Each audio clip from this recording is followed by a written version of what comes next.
Let me back up. I didn't wake up today and think, perfect day to crossdress in public and go to a medical clinic. This wasn't some perfectly planned, aesthetic little moment. This was weeks of pressure building up inside me, quietly, invisibly, until my brain started doing that thing where it feels like your thoughts are crowding each other. Like you can't breathe unless you do something different. I've always had this secret relationship with femininity. Not in the way people assume. Not the caricature. Not the haha look at me in a wig version. Mine was private. Small. Controlled. A soft shirt here, a bit of skincare there. Sometimes I'd stand in front of the mirror and imagine different versions of myself like parallel universes. One universe where I'm normal, whatever that means. Another universe where I stop policing every gesture, every angle, every expression. And in that second universe, I looked lighter. Not prettier. Lighter. As if my body wasn't a cage I had to manage all day. But I kept that universe locked away, because I thought if anyone saw it, they'd laugh, or worse, they'd decide they knew everything about me. And I didn't even know everything about me yet. So why the crop top? Because a crop top is the opposite of hiding. It's not like a dress where you can play it off as costume. It's not like nail polish where people can pretend they didn't notice. It's not subtle. It doesn't negotiate. A crop top says, this is my body. This is my skin. I'm not apologizing for it today. And I wanted to know if I could survive that sentence. Here's what makes this story more intense. I wasn't going to the doctor for something small like a routine checkup. I had been dealing with anxiety symptoms that started showing up physically. Tight chest, stomach issues, random dizziness, trouble sleeping. The worst part wasn't even the symptoms. It was the humiliation of not being able to man up through it. People praise you for being tough until you actually need help. Then suddenly toughness becomes silence. My doctor's office had this sterile, bright, always too cold vibe. The kind of place where you can hear your own insecurity echo in the hallway. And I hated going there because it made me feel exposed. Which is ironic, because today, I decided to show up more exposed than ever. This morning, I stood in front of my closet like it was a courtroom. I kept picking up outfits, putting them back. Normal hoodie. Black jeans. Simple. Safe. Then my eyes landed on it. A white crop top I bought online weeks ago and never wore outside my room. It was folded neatly like it had manners. Like it was waiting for permission. I held it up against myself and my heart started racing immediately. Not because I looked ridiculous. Because I didn't. That's what scared me. I paired it with high-waisted pants, dark-fitted, clean. I put on a light jacket to tone it down, but even the jacket felt like a lie. So I left it open. Then I did the rest. The little ritual that always makes me feel like I'm crossing an invisible line. Skincare. A touch of concealer. Very light contour. Brow gel. Lip balm with a tint that's just noticeable enough to make me nervous. I didn't wear a wig. I didn't go extreme. I wanted to look like me. Not a character. Just me, but honest. When I finally looked in the mirror, my brain tried to attack me the way it always does. Your stomach looks soft. Your shoulders are too wide. Your face looks weird with makeup. People will know. People will stare. But under all that noise there was a quieter voice. A voice I usually ignore. It said, "You look alive." I swallowed. And I said out loud, to my reflection, "Okay. If we're doing this, we're doing it." The moment I stepped outside, the air felt sharper. Like the world was in HD. Every sound felt louder. Cars, footsteps, birds, my own breathing. I kept tugging the hem instinctively even though there wasn't much hem to tug. My midriff felt like it had a spotlight on it. I got to my car and sat there for a full minute, hands on the steering wheel, just trying to slow my heart down. I thought about changing. I thought about grabbing a hoodie. I thought about canceling the appointment. And then I realized something that made me angry. I was literally about to skip medical care because I was scared of being seen. That's how deep the fear goes. That's how controlling it is. So I started the car. And I drove. You know that moment when you walk into a room and you can feel the temperature shift? That happened. The receptionist looked up, smiled automatically, then her eyes flicked over me, midriff, makeup, posture, and for half a second her face froze like her brain was buffering. Then she recovered. "Hi, how can I help you?" Her voice was normal, but my nervous system was already on fire. I gave my name. She typed. Handed me the clipboard. Normal. So why did I feel like I was about to faint? Because the waiting room was full. A couple older people, a mom with a kid, a guy my age in work boots. And I could feel myself imagining what they were thinking. Not even because they were rude, but because I had spent years training myself to predict rejection. I sat down.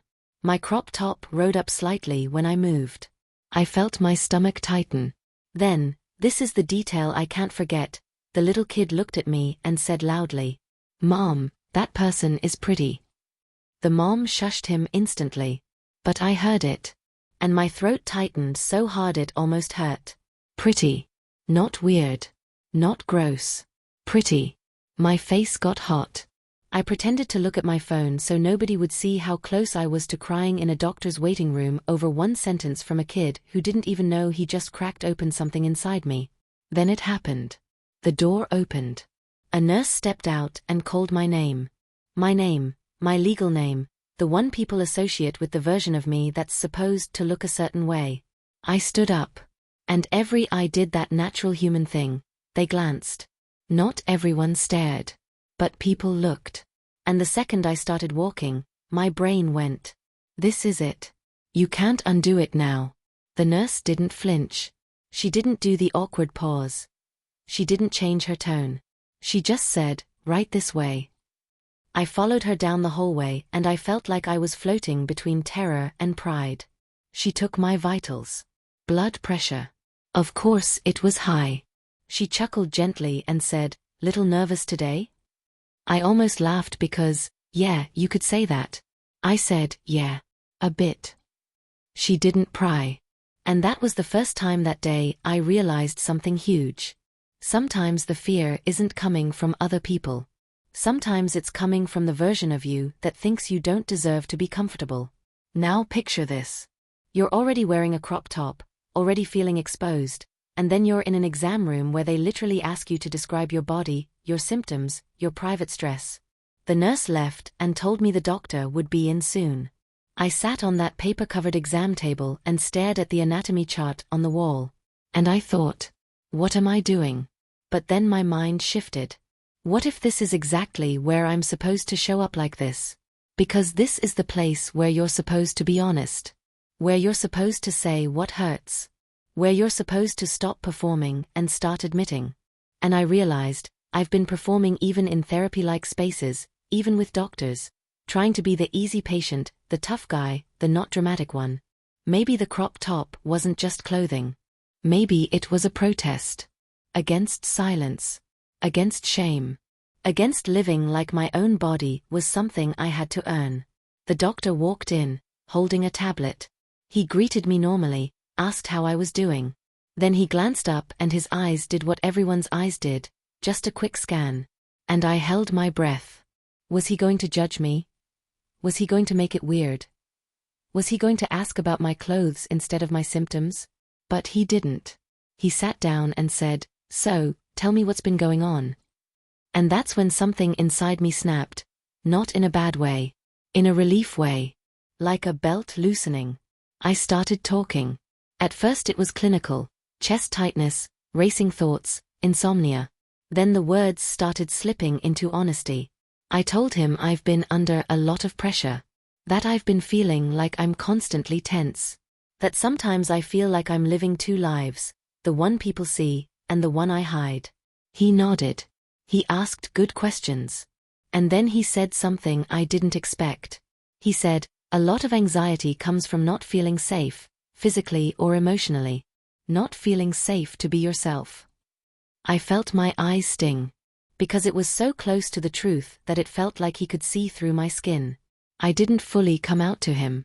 I didn't label it. But I said, carefully, "I've been trying to let myself exist more. Like, not hiding as much." He nodded again, calm, professional, human.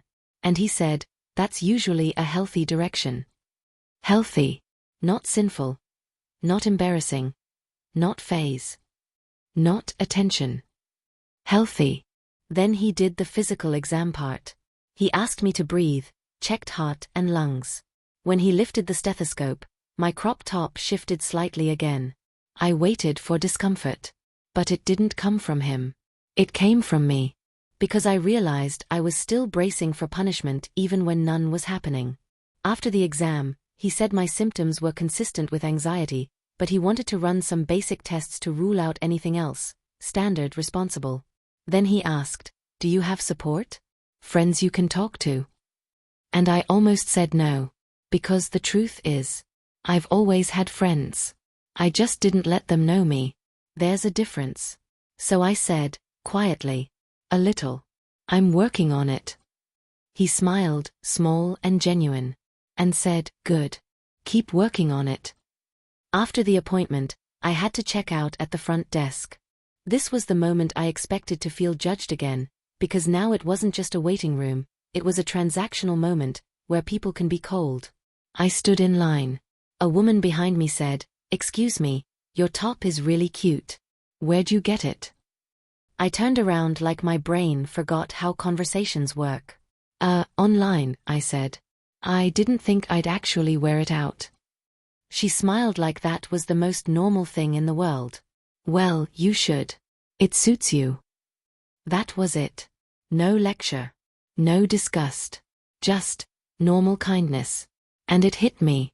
I had been living as if the world was waiting to punish me. But some of the punishment was coming from inside. From the shame I inherited. From the rules I never agreed to. On the drive back, the adrenaline started fading. And when adrenaline fades, the feelings arrive. My hands started shaking at a red light. Not from fear. From relief. Because I had done it. I went to a doctor's appointment dressed in a way that felt honest. And nothing exploded. No one screamed. No one pointed. No one kicked me out. And yes, some people looked. But looking didn't kill me. Shame didn't win. I got home, closed the door behind me, and leaned against it.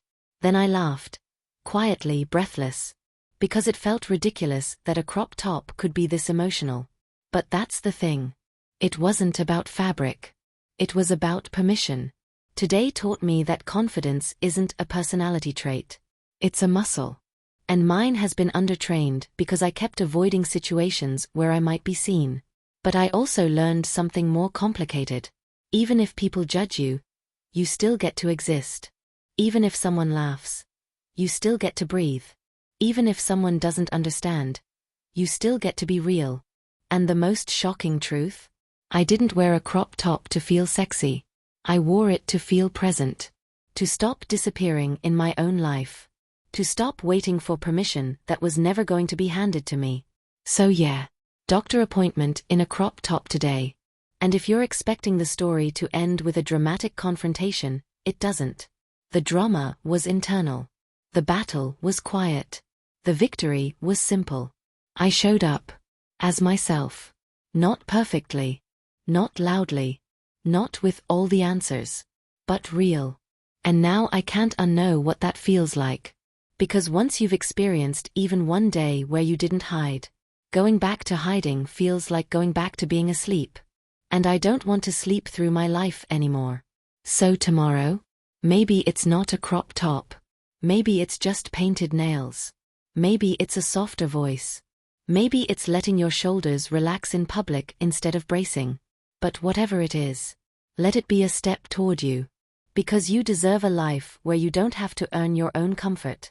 You deserve a life where your body isn't something you apologize for. And if today proved anything to me, it's that sometimes the bravest thing you can do isn't fighting someone else. It's walking into a normal place, on a normal day, wearing the truth.